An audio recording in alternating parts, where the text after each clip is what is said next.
So we're going to talk about sleep and its effects on fat loss. Obviously this is our main goal, so we're going to discuss how your sleep can affect your fat loss. There we go. Cool. So it's important to remember that calories are king. Calories in versus calories out are still going to determine how much body weight we lose. So we can't forget that. So that is the absolute foundation, fundamental rule of fat loss. But sleep can affect it. So studies show, or a study showed, that people that were sleep deprived ate on average 300 calories per day more than those people not sleep deprived. So in the study, they had a group of people that slept 8 hours and a group of people that slept 5 hours. And the group of people that slept 5 hours per night for 4 days consumed 300 calories more per day. So that was on average. Some of those people ate less, some of those people ate more. So that's the average of 12 people, I think it was, in each group. So 300 calories per day is, over the year, is over 78,000 calories, which equates to 22 pounds or 1.8 stone of fat.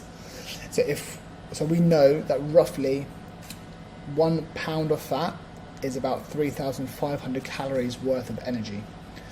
So if you do the maths there, you can be looking at gaining over 1.5 stones just from having lack of sleep or not the sufficient amount of sleep.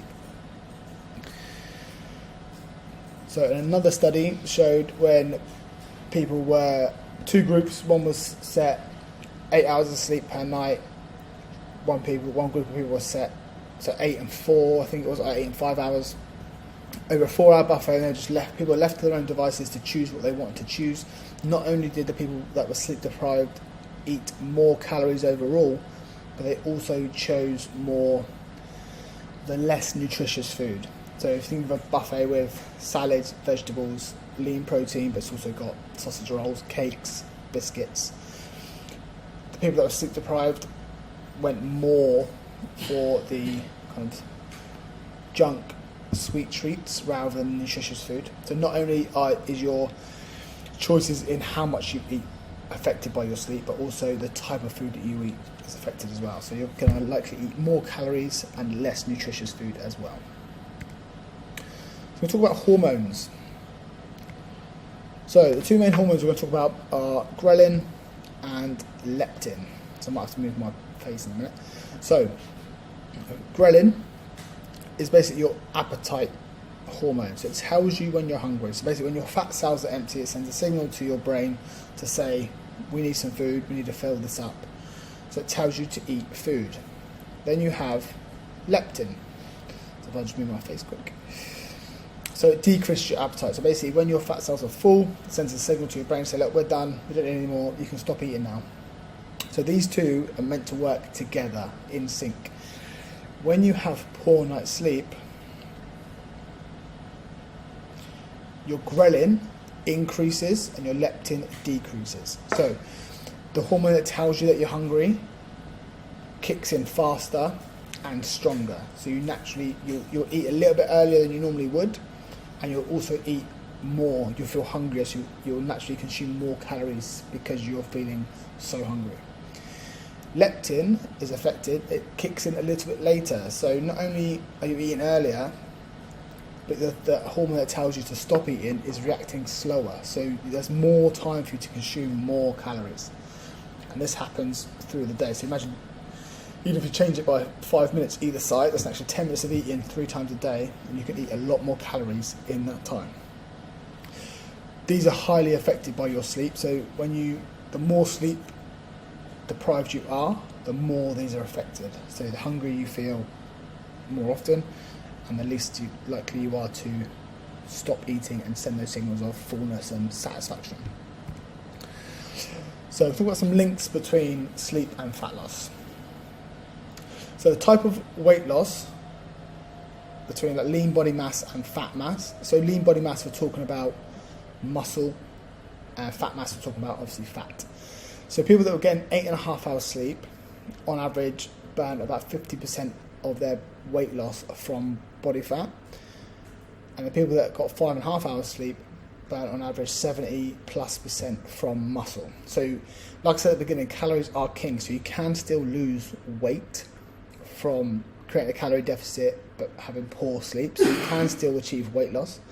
But where that weight comes from can be very different. The people that got 8.5 hours sleep lost more body fat compared to those that got at least less sleep but still lost similar weight, but they lost it from muscle.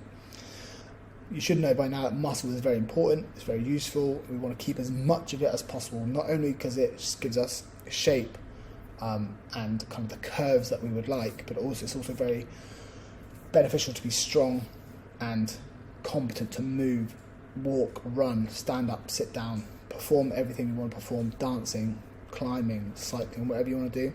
It's important to hold on to as much muscle as possible. So if we can just get a few extra hours sleep a night from 5.5 to 8.5, we can massively change where that weight comes from, and that will change how our body looks as well. So, and again, food choices. So when you're sleep deprived or you reduce your sleep, your prefrontal cortex doesn't quite work, so you almost revert back to your primal brain, which is what we call it. Basically, your body chooses food that is quickly accessible, high-calorie food. So the picture on the right there is fries, donut, and a burger. High in calories, high in fat, high in sugar.